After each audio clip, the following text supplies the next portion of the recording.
I am Jessica Patterson, 32 years old, and for 10 years I poured my heart, soul, and savings into a house my parents promised would eventually be mine. My career as an architect gave me the skills to transform it from barely livable to a dream home. Every nail, every coat of paint represented my belief in family promises. Then came that fateful dinner when my parents gifted my sister Allison my home as a wedding present. Before I tell you how I turned my parents' betrayal into their worst nightmare, hit like and subscribe and let me know where you are watching from. Trust me, you will want to hear how this story ends. Looking back, I should have gotten everything in writing. But when you are dealing with family, especially parents who raised you, you tend to trust their word. That was my first mistake. The house came into our family exactly 10 years ago. The real estate market had crashed, and my parents saw an opportunity to invest in property while prices were at rock bottom. They found this 3-bedroom, 2-bathroom house in a decent neighborhood that needed significant work.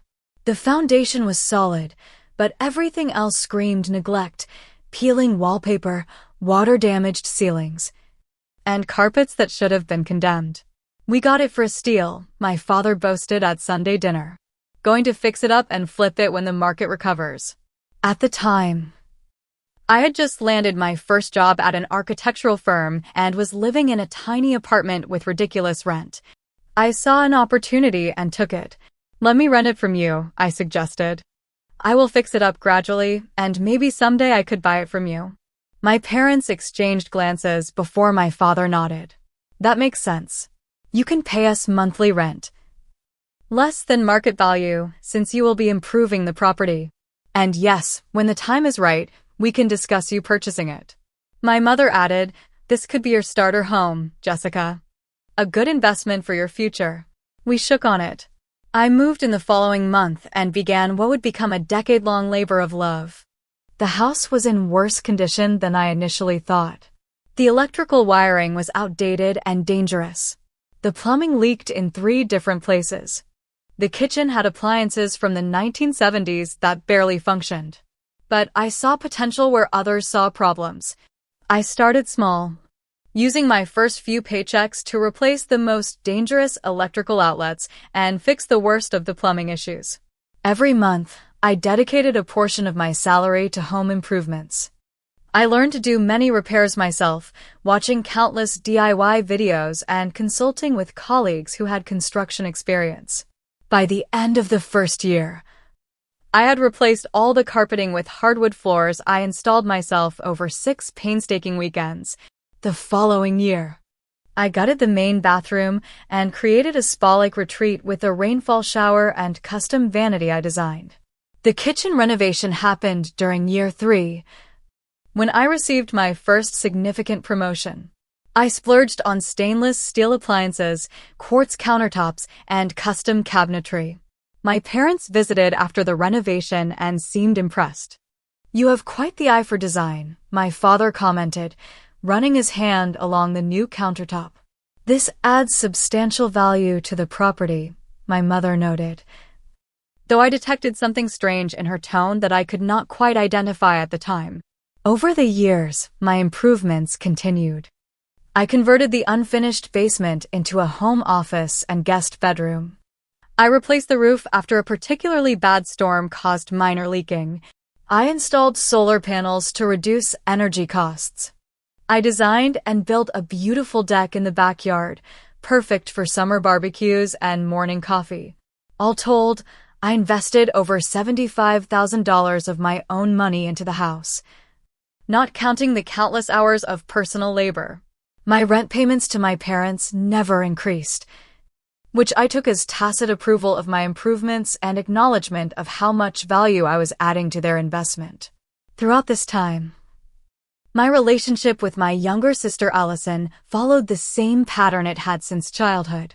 Allison was the baby of the family, 5 years my junior at 27, and had always been the favored child. While I was expected to earn scholarships and work through college, Allison received full parental funding for her education. When she struggled to find direction after graduation, My parents supported her through 3 different career attempts, never pushing her to stand on her own feet the way they had with me. I never resented their different treatment too deeply because I took pride in my independence and work ethic. Besides, I had what I wanted, a beautiful home that I was making my own, with the understanding it would officially become mine someday. Allison met Bradley Wilson at a charity gala 2 years ago. Bradley came from old money. His family owned a chain of luxury hotels across the country. Their relationship progressed quickly, and the engagement announcement came 6 months ago, accompanied by a diamond ring that probably cost more than all my home renovations combined. The wedding plans quickly became extravagant. 500 guests, a destination bachelor and bachelorette weekend, a designer dress flown in from Paris. My parents seemed unusually invested in the wedding details, which struck me as odd given their typically practical approach to finances. The first real warning sign came about 3 months ago when my parents started making unexpected visits to check on the house. They would comment on specific features, the crown molding I had installed in the dining room, the custom bookshelves in the living room, the mature landscaping I had nurtured over the years. "You have really transformed this place," my mother said during one such visit, looking around with an appraising eye that made me uncomfortable. "Are you planning to stay here long-term?" my father asked another time, his tone too casual. "Of course," I replied. "We always talked about me buying it eventually. In fact, I was thinking we could start discussing terms soon." Yes, he said dismissively. "No rush on that. Family helps family, after all." Those words would come back to haunt me just a few weeks later.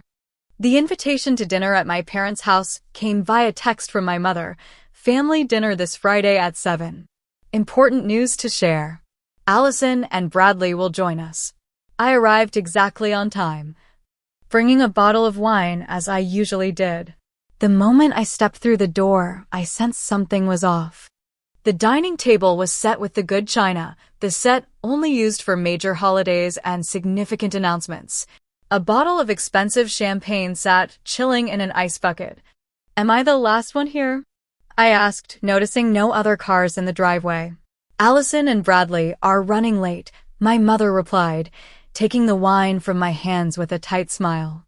"They said to start without them." My father seemed unusually cheerful, pouring me a glass of wine and making small talk about the weather. My mother kept glancing at the clock.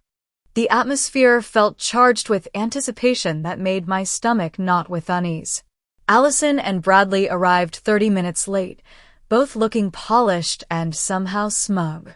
Allison wore a new designer dress I had never seen, and Bradley sported his typical business casual attire that probably cost more than my monthly salary. "Sorry we are late," Allison said, not sounding sorry at all. The traffic was terrible. We sat down to dinner, my parents serving an elaborate meal that again signaled this was no ordinary family get-together. Throughout the appetizer and main course, conversation remained superficial. Wedding plans, Bradley's recent promotion, the unseasonably warm spring weather. It was not until my father opened the champagne that the real purpose of the dinner emerged. "We have wonderful news to share," my father announced, filling everyone's flutes. He remained standing at the head of the table, my mother beaming beside him. "As you know, Allison and Bradley's wedding is approaching. And your mother and I wanted to give them something truly special to start their married life." My mother jumped in. "Family traditions and legacies are so important to us." "So," my father continued, raising his glass, "we have decided to give Allison and Bradley the house as a wedding present." The room seemed to tilt sideways as I processed his words. Surely I had misheard. "Which house?" I asked, my voice sounding distant to my own ears. My father looked directly at me, his expression a bizarre mixture of authority and awkward discomfort. "Your house, of course." "Well, our house that you have been living in. We think it is perfect for them to start a family," my mother added quickly. "It is in a wonderful school district. And with all your beautiful renovations, it is move-in ready. You have 30 days to find a new place, my father said, his tone suddenly businesslike. That should be plenty of time. Be happy for your sister, my mother admonished, obviously noticing my shocked expression. Allison reached over and squeezed my hand. I know this is sudden, Jess, but Brad and I are so excited. We already have ideas for converting your office into a nursery. Bradley nodded, his expression one of practiced sympathy. If you need help finding an apartment, I have several contacts in real estate who can help. Consider it my treat. I sat frozen, champagne untouched, as memories flashed through my mind, signing the original rental agreement. My father's handshake promising I could buy the house someday, years of weekends spent on renovations, the garden I had planted from seedlings that now provided shade and privacy. The kitchen where I had hosted countless dinner parties, the special nook under the stairs that I had converted into a reading corner. What about all the money I have invested? I finally managed to ask. I have put over $75,000 into improvements, not counting my labor. My father waved his hand dismissively. You have lived there rent-free for 10 years. I have paid rent every month, I corrected, feeling heat rise in my cheeks. Below market value, my mother countered. Consider the improvements your contribution to family. I cannot believe this, I said, my voice barely above a whisper. We had an agreement. I was supposed to have the opportunity to buy the house. Plans change, my father said firmly. This is what is best for the family now. Allison sighed dramatically. I knew you would make this difficult. You have had the house for 10 years, Jess. It is my turn now. Cannot you just be happy for me? Bradley cleared his throat. If finances are a concern, Jessica, I would be happy to cover your moving expenses. It is the least we can do. His condescension was the final straw. I placed my napkin on the table and stood up. I need to go, I said simply. You have not touched your dessert, my mother protested. I have lost my appetite, I replied, grabbing my purse. And apparently my home. I walked out despite their calls for me to come back and be reasonable. The drive home to the house that was apparently no longer mine passed in a blur of shock and nascent rage. I parked in the driveway and sat staring at the front porch I had rebuilt with my own hands 3 summers ago. The first tears came then, hot and furious. I allowed myself exactly 5 minutes of crying before wiping my face and walking into the house with new determination. Looking around at everything I had created, everything I had built. I made a decision. I would not be a victim in this story. Not this time. They expected me to cry, pack, and leave. They had no idea what was coming. The next morning, I called in sick to work for the first time in 3 years. This situation required my full attention. My initial instinct was to call my parents and scream at them, but years of dealing with difficult clients had taught me that emotion rarely wins battles. Information and strategy do. My first call was to Laura Hayes, a real estate attorney recommended by a colleague. She agreed to see me that afternoon. Let me get this straight, Laura said after I explained my situation. You have been paying rent and making substantial improvements to this property for 10 years, with a verbal agreement that you would eventually have the opportunity to purchase it. Yes, I confirmed. Nothing in writing about the future purchase, but I have documentation for all the improvements and every rent payment. Laura tapped her pen against her legal pad. This is actually more common than you might think. Have you heard of unjust enrichment? I shook my head. It is a legal principle that prevents people from profiting unfairly at another's expense. In simple terms, your parents cannot accept the benefits of your improvements without compensation, especially if they led you to believe the house would eventually be yours. For the first time since the dinner, I felt a glimmer of hope. What about tenant rights? I asked. That depends on your rental agreement, but in this state, even without a formal lease, established tenancy gives you certain protections. They cannot just evict you with 30 days' notice without cause. Laura requested copies of all my documentation, rent payments, improvement receipts, before and after photos. Any text messages or emails that might reference our verbal agreement.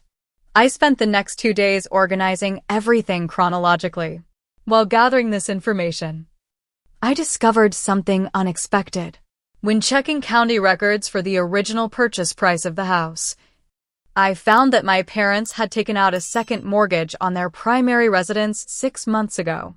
The timing coincided with Allison's engagement and the start of lavish wedding planning.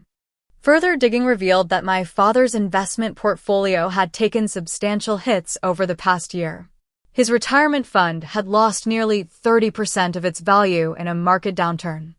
The expensive wedding, combined with financial losses, had put my parents in a precarious position. They were not giving away my house out of favoritism alone. They were solving their own financial problems. The final piece of the puzzle fell into place 3 days later when my mother accidentally forwarded me an email chain that was clearly meant for my father only. The chain included previous messages between Allison and my parents from 7 months ago, shortly after her engagement. "What about giving us Jesse's house as a wedding present?" Allison had written. "Brad's parents are giving us that ridiculous cash gift, and it would be embarrassing if you guys just gave us a toaster or something. Besides, Jess has had it for ages, and it is not like she has a family who needs the space." My mother's reply: "That is actually not a bad idea. Your father and I have been talking about downsizing anyway, and we could use the freed-up equity. Let us think about the logistics." I printed the entire email chain and added it to my growing file of evidence. I needed answers directly from the source. So I invited my mother for coffee, choosing a public place to minimize the chance of a scene. "I think you owe me an explanation," I said after we had ordered. The real explanation. My mother sighed, suddenly looking older than her 62 years. "Jessica, I know you are upset, but families help each other. Your father and I have always provided for both our daughters. Is that why you are taking away my home? To provide for me? Do not be dramatic. It is our house, and we need to make decisions based on what is best for the whole family, including your financial situation," I asked pointedly. Her eyes widened slightly. "What do you mean?" "I know about the second mortgage, Mom. I know Dad's investments have been struggling. This is not about family tradition, it is about money." My mother's face hardened. "You have no right to investigate our finances. After all we have done for you. What exactly have you done for me lately? Because from where I am sitting, you have just made me homeless while handing over a property worth at least $400,000 to Allison, who has never had to work for anything in her life. That is unfair. We gave you a place to live for 10 years. I paid rent for 10 years, I corrected, and added significant value to your investment. Value you are now gifting to Allison without so much as a thank you to me." My mother gathered her purse and stood up. "I thought you would be more understanding. You have always been so independent, Jessica. Allison needs this start in life more than you do." As she walked away, I realized how thoroughly my family had rewritten reality to justify their actions. In their narrative, I was the strong, independent daughter who did not need help, while Allison was perpetually in need of assistance despite marrying into wealth. The isolation grew as word spread through the family. My aunt called to tell me I was being selfish. My cousin texted that I should stop being a baby and find my own place. Even friends seemed divided, some supporting my outrage while others suggested I should be the bigger person and let it go. "Family is family," one well-meaning friend said. "Is a house worth destroying relationships over? This is not about the house anymore," I tried to explain. "It is about respect, fairness, and honesty." As the days passed, the betrayal cut deeper. This was not just about losing my home, it was about realizing my place in my family had always been conditional, secondary, and ultimately expendable. 2 weeks after the dinner announcement, I scheduled a professional contractor to walk through the house and document every improvement I had made. Martin Cooper was a certified home inspector and contractor with 30 years of experience who frequently served as an expert witness in real estate disputes. "This is impressive work," Martin commented as we moved from room to room. "The craftsmanship on these built-ins is professional grade." For 3 hours, Martin examined, photographed, and documented everything from the kitchen renovation to the custom lighting I had installed throughout the house. He noted the age and condition of each improvement, taking measurements and making detailed notes. Based on materials, labor, and the current market, I would value these improvements at approximately $98,000. Martin concluded, showing me his preliminary report. That does not account for the increased property value these improvements have created, which would be substantial. The house is worth at least 30% more due to your renovations. I paid Martin extra to expedite his final report with supporting documentation, which I added to my growing file. My next step was consulting with Diane Reynolds, an attorney specializing in family law. Laura had recommended her for the specific complexities of my case. "The unjust enrichment claim is strong," Diane confirmed after reviewing my documentation. "But there are other angles to consider. Did your parents ever file the proper permits for these renovations?" "I handled all that," I explained. "Every major renovation has the proper permits and inspections." "Good. And did they ever register the property as a rental with the county?" I blinked. "I have no idea." "Let us find out," Diane said, typing something into her computer. A few minutes later, she looked up with a slight smile. "They did not. That opens up another potential issue for them: unpaid rental taxes and possibly insurance violations if their homeowner's policy does not cover rental properties." The strategy session with Diane yielded a clear plan: file for unjust enrichment, request an emergency injunction to prevent the property transfer until the case was resolved, and prepare for either a settlement or court battle. "Be prepared," Diane warned. "Family lawsuits get ugly quickly." "Are you certain you want to proceed?" "I am," I said firmly. "This is not just about money. It is about standing up for myself after years of being taken advantage of." When I was not meeting with attorneys or gathering documentation, I spent hours researching property laws and regulations. I discovered that several of my improvements, specifically the basement conversion and deck addition, required not just building permits, which I had obtained, but also property reassessment for tax purposes, which my parents, as the owners, should have initiated but never did. I also learned that their failure to register the property as a rental unit violated county ordinances and could result in fines dating back to the beginning of our arrangement. The tax implications alone were significant. They had been claiming mortgage interest deductions without declaring the rental income. The psychological toll of these discoveries and the pending legal battle began to affect my daily life. I experienced my first panic attack while sorting through old photographs of family gatherings that had taken place in the house: holidays, birthdays, celebrations where I had played host while my parents and Allison played family. Sleepless nights became routine. I lost 5 pounds in 2 weeks. The only bright spot was the unwavering support of my friend Madison, who brought dinner over regularly and listened to my increasingly disjointed thoughts about family betrayal. "You need to talk to someone professional," Madison finally insisted after finding me at 2 a.m. reorganizing my file box for the 3rd time. "This is too much to process alone." She was right. I started seeing Dr. Carter, a therapist specializing in family trauma, who helped me understand that my reaction was not just about losing a house. It was about a lifetime of family dynamics coming to a painful head. "What you are experiencing is complicated grief," Dr. Carter explained. "You are mourning the loss of your home, but also the loss of the family you thought you had." Meanwhile, the pressure from my family intensified. My parents began making unannounced visits to check on the property condition, each time making pointed comments about their expectations for how I would leave things. "We assume you will be taking only your personal belongings," my father said during one such visit. eyeing the custom light fixtures I had installed. Since the house improvements were made during your tenancy. During another visit, my mother walked through with a notebook, making what appeared to be an inventory. When I questioned her, she mentioned that Allison is concerned about what will remain in the house.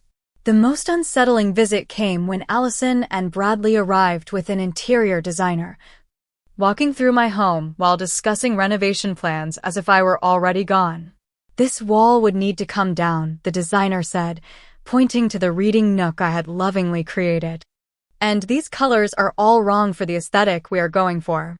I stood in my kitchen, the kitchen I had designed and built, listening to them plan its destruction while talking about me as if I were invisible. Something hardened inside me that day. This was no longer just about justice. It was about standing up to years of being diminished and taken for granted. 3 weeks after the initial dinner announcement, with just 9 days remaining until my supposed move-out date, my mother called. "Your father and I would like to have a family meeting tonight to discuss the transition," she said, her voice falsely bright. "Allison and Bradley will be there, and Bradley's parents would like to join as well." "Why would Bradley's parents be involved in our family matter?" I asked. "Well, they are contributing to some of the renovations Allison and Bradley want to make, so they are interested in the property discussion." The pieces clicked together. My parents were bringing in reinforcements, wealthy reinforcements who could potentially influence the situation with their money and status. "Fine," I agreed. "What time?" 7 o'clock at our house. "And Jessica? Please try to be reasonable. This is an important event for your sister." I arrived at my parents' house exactly on time, bringing with me a sleek leather portfolio containing key documents from my file. Madison had helped me select a professional outfit that made me feel confident, a tailored blazer, silk blouse, and dress pants that projected confidence and seriousness. The scene that greeted me was much as I expected. My parents sat together on one side of the living room. Allison and Bradley occupied the love seat, while Bradley's parents, whom I had met only once at the engagement party, sat stiffly in chairs brought in from the dining room. Everyone except Bradley's parents held wine glasses. "Jessica, you remember Harold and Evelyn Wilson," my father said by way of greeting. I nodded politely to Bradley's parents. Harold Wilson was a tall, distinguished man with salt and pepper hair and the confident posture of someone accustomed to being in charge. Evelyn was elegantly dressed, her smile not quite reaching her eyes as she assessed me. "Please sit down," my mother urged, gesturing to the only remaining seat, a straight-backed chair positioned directly across from everyone else, as if I were facing a panel of judges. I took my seat and placed my portfolio on my lap. Saying nothing, my father cleared his throat. "We wanted to discuss the logistics of your move. Allison and Bradley are eager to begin some renovations before they move in after the honeymoon." "Actually," Allison interrupted, "we were hoping to have contractors start work while we are away. The master bathroom really needs updating." I bit back a retort about the rainfall shower and heated floors I had installed just 2 years ago. "So ideally," my father continued, "if you could be out by next weekend rather than the full 30 days, that would be helpful. We would be willing to help with moving expenses," Bradley added, glancing at his parents as if seeking approval for his generosity. I took a deep breath and opened my portfolio. "Before we discuss my departure timeline, I think we need to address some legal matters." The room went silent. "Legal matters," my father repeated, his expression darkening. "What are you talking about?" "I have consulted with attorneys regarding my rights in this situation," I said calmly, removing the first document from my portfolio, Martin's detailed assessment of my home improvements. "This is a professional evaluation of all improvements I have made to the property over the past 10 years, valued at $98,000. I handed copies to my father and, after a moment's consideration, to Harold Wilson as well. "Additionally," I continued, "I have documentation of our verbal agreement that I would eventually have the opportunity to purchase the house. as well as evidence of your recent financial motivations for transferring the property to Allison instead. My mother gasped. You have been investigating us. I have been protecting myself. I corrected. Something I should have done years ago. My father flipped through the contractor's report, his face reddening. This is ridiculous. You lived in our house. I paid rent for your house, I interrupted. Below market value, yes, but with the understanding that my improvements were part of our arrangement. An arrangement you are now violating. I removed another document. This is a notice of my intent to file an unjust enrichment claim and request an emergency injunction preventing the transfer of the property until this matter is resolved. The atmosphere in the room shifted from uncomfortable to openly hostile. You would sue your own family, my father demanded, standing up. Over a house? You would steal $98,000 and my home from your own daughter. I countered, remaining seated. I am not the one who broke faith here. Allison began to cry, right on cue. I cannot believe you are ruining my wedding with this tantrum. Bradley put his arm around her while giving me a glare. This is completely uncalled for, Jessica. What surprised me was Harold Wilson's reaction. He was studying the contractor's report with genuine interest, flipping pages and examining the photographs with a businessman's careful attention. These improvements are quite extensive, he commented, looking up at me. You did much of this work yourself. Yes, I answered. I am an architect by profession. The major systems, electrical, plumbing, had licensed professionals, but I designed and executed most of the renovations personally. Harold nodded thoughtfully before turning to my father. Richard, did you discuss compensation for these improvements when you decided to transfer the property?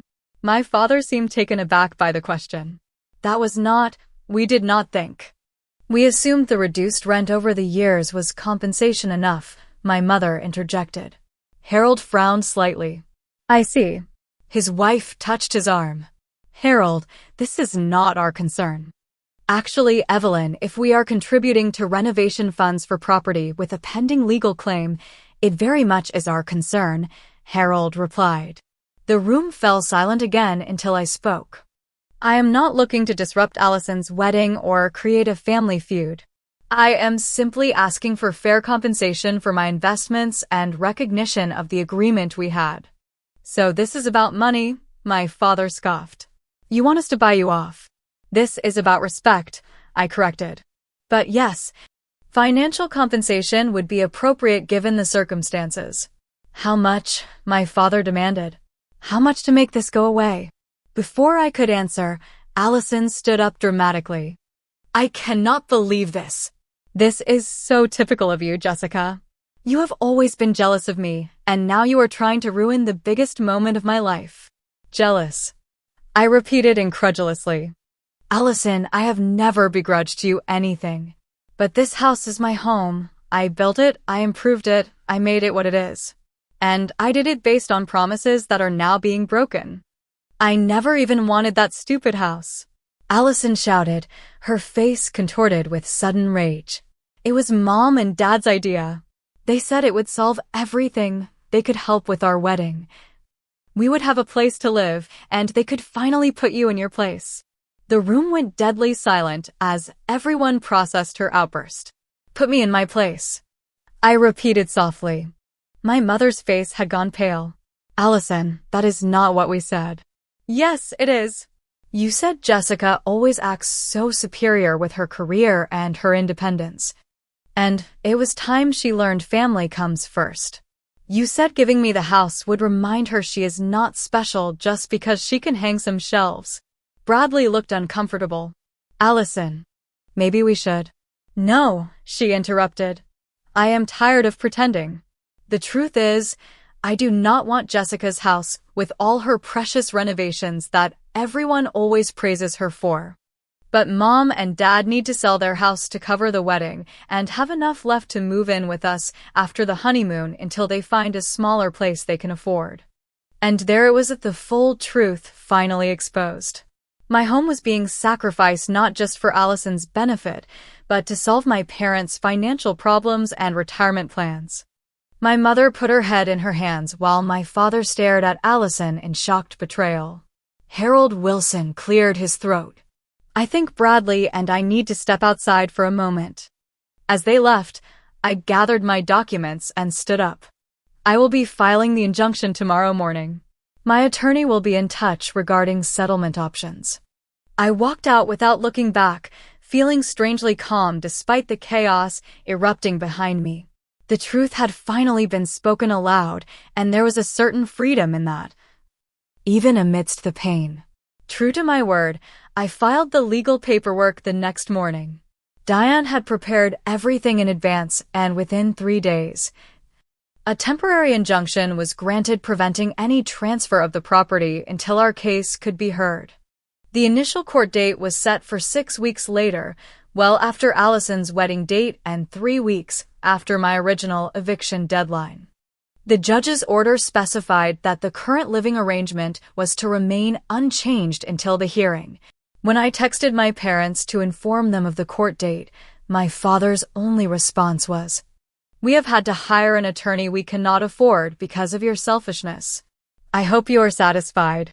I was not satisfied. I was exhausted, hurt, and increasingly uncertain about what winning would actually look like. The house no longer felt like the sanctuary it once had. Every corner held memories now tainted by betrayal. 3 days after filing the injunction, I received an unexpected call from a number I did not recognize. "Jessica? This is your grandmother Eleanor. Your father's mother." I had not spoken to my grandmother in nearly 2 years. She lived in Arizona and rarely traveled due to her health. "Grandma? Is everything okay?" "No, it is not," she said firmly. "I have just heard from your father about this ridiculous situation with the house, and I needed to speak with you directly." My heart sank. Another family member calling to pressure me into backing down. "What has he told you?" I asked cautiously. "That you are suing them over property that has always belonged to them, and that you are trying to ruin your sister's wedding." But knowing your father, I suspected there was more to the story. To my surprise, after hearing my version of events, my grandmother did not take my parents' side. "This is exactly what happened with your Aunt Margaret," she said, sighing deeply. "Your father and his sister, always the same pattern. One child designated as the responsible one who needs no help, the other perpetually coddled. It happened in my generation too." "I did not know that," I said, surprised by this glimpse into family history I had never heard. "Of course not. No one talks about it." There was a pause before she continued, "Jessica, there is something else you should know. That house, it was never meant to be just your parents' investment property." "What do you mean?" "That house was purchased with money from your grandfather's estate. Howard specifically left funds to be used for both his granddaughter's benefit, you and Allison. The money was split equally, with instructions that it should help both of you establish yourselves when the time was right."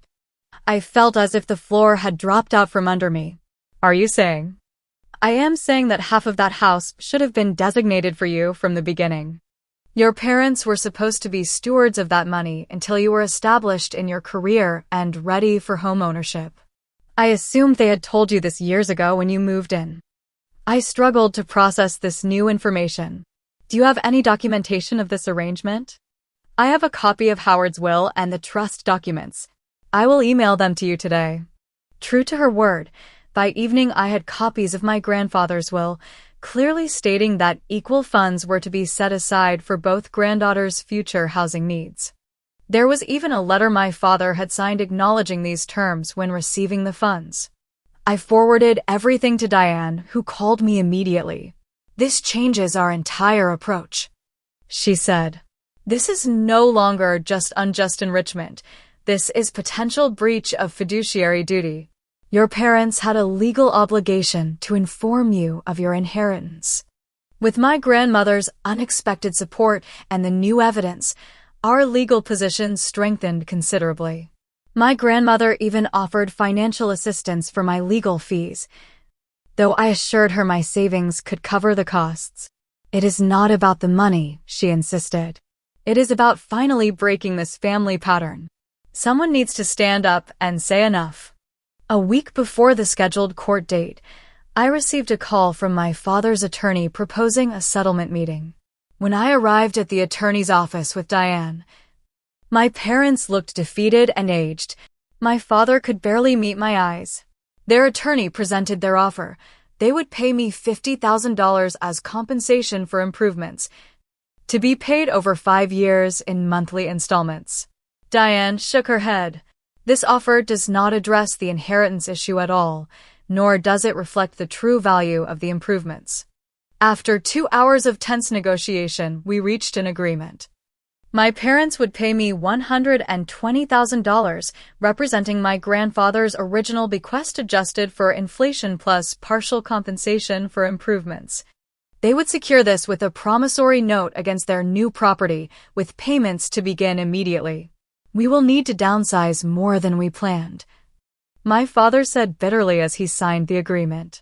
"You should have thought of that before giving away something that was partially mine to begin with," I replied, feeling no satisfaction in their discomfort, only a deep sadness that it had come to this. As for Allison's wedding, it proceeded as scheduled but with noticeable changes. The guest list was cut in half, the venue downgraded, and the Paris dress exchanged for something off the rack. Bradley's parents offered to cover more expenses, but according to my grandmother, who attended, there was a distinct coolness between the families. Most telling was that my invitation never arrived. I was not surprised, but the official excommunication still stung. My grandmother reported that Bradley seemed increasingly uncomfortable throughout the celebration, particularly when relatives asked about the house situation and received carefully scripted responses from my parents. With the settlement money secured, I began looking for my own property, somewhere with good bones that needed love, but this time with no ambiguity about ownership.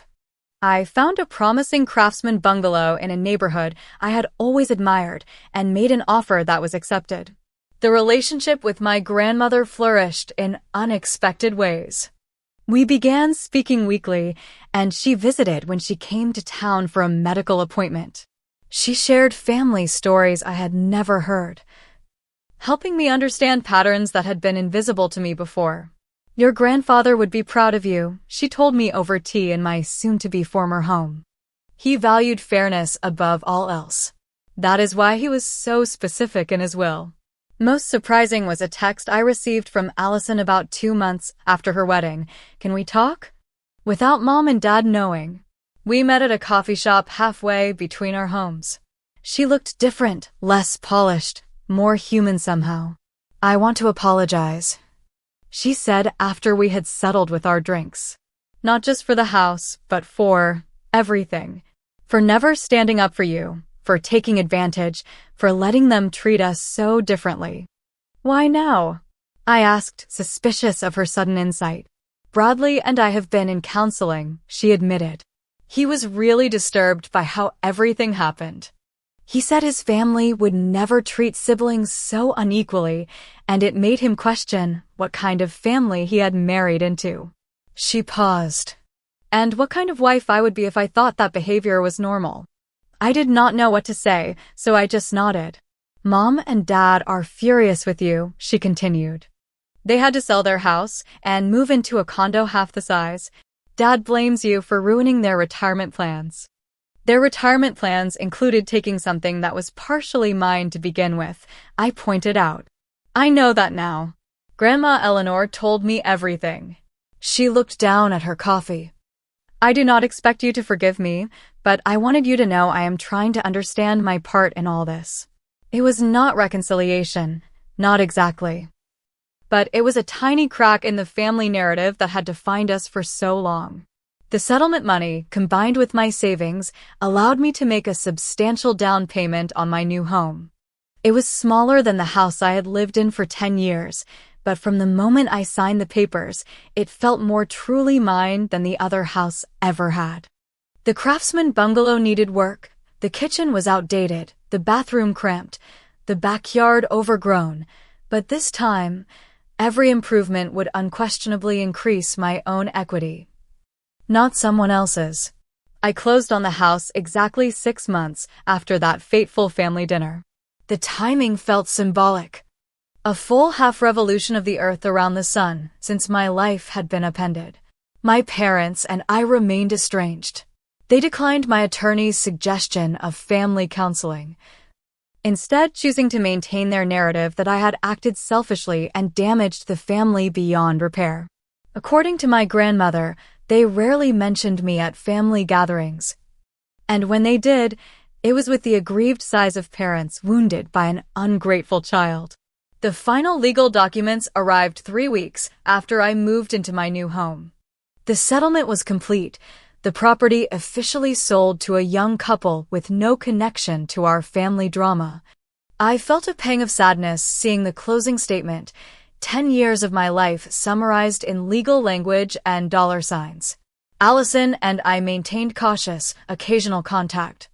Our relationship would never be what it might have been, but there was a new honesty between us that had never existed before. She confided that her marriage was struggling under the weight of family expectations and financial pressures. Bradley's parents have opinions about everything, she told me during one of our infrequent coffee meetings. And Mom and Dad are always comparing what his parents give us to what they cannot afford to give. That sounds difficult, I said, finding myself in the unexpected position of sympathizing with my sister. It is exhausting, she admitted. Sometimes I wish we had just eloped and bought a small starter home ourselves. Like you did. She paused, then added, like you always did, actually made your own way. Those words, so casually spoken, healed something in me I had not realized was still raw. My relationship with my grandmother Eleanor blossomed into something precious. We spoke weekly, and she visited my new home when her health permitted.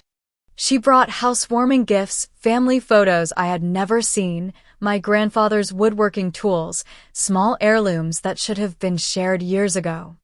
Howard would have loved what you are doing with this place, she said, running her hand along a shelf I had built using his tools. He believed in creating things that last. My professional life thrived as well. The architectural firm where I worked promoted me to senior designer, appreciating the first-hand renovation experience I brought to residential projects. I specialized in thoughtful renovations of older homes, helping others see the potential in properties others had neglected. The most unexpected development came 8 months after moving into my new home, when I hired a landscaper to help tame the overgrown backyard. Ryan Turner arrived with recommendations from neighbors and a quiet competence that immediately put me at ease. This garden has good bones, he said, echoing the words I often used about houses.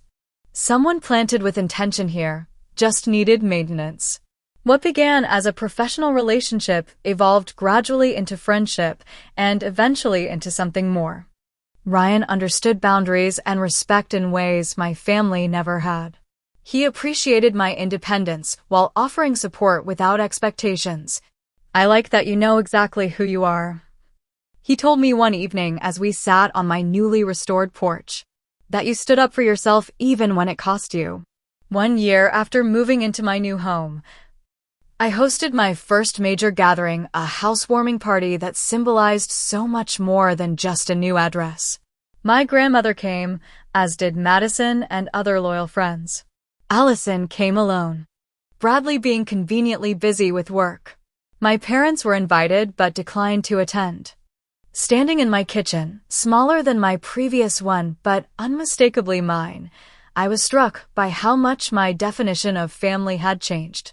The people surrounding me were connected by choice and respect, not just blood and obligation. The deepest lesson in all of this was not about property rights or family dynamics, though I had learned plenty about both. It was about the freedom that comes from standing up for yourself, especially when those closest to you expect you to fold. For years, I had accepted my designated role as the strong, independent daughter who needed less, deserved less, and should give more. Breaking free of that narrative was painful but necessary. Real family, I now understood, is built on mutual respect, not just shared DNA.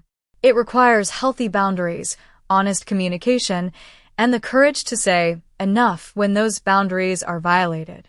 Sometimes the most loving thing you can do for yourself and others is to break toxic patterns that have persisted for generations. The house I lost led me to find myself. And in the end, that was the more valuable discovery. What about you? Have you ever had to stand up to family members who took advantage of your generosity? Or have you been in a situation where setting boundaries with loved ones was necessary but difficult? I would love to hear your experiences in the comments. And if this story resonated with you, please hit like, subscribe, and share with someone who might need to hear that standing up for yourself is not selfish, it is essential. Thank you for listening to my journey, and remember, true family supports your growth, not your sacrifice.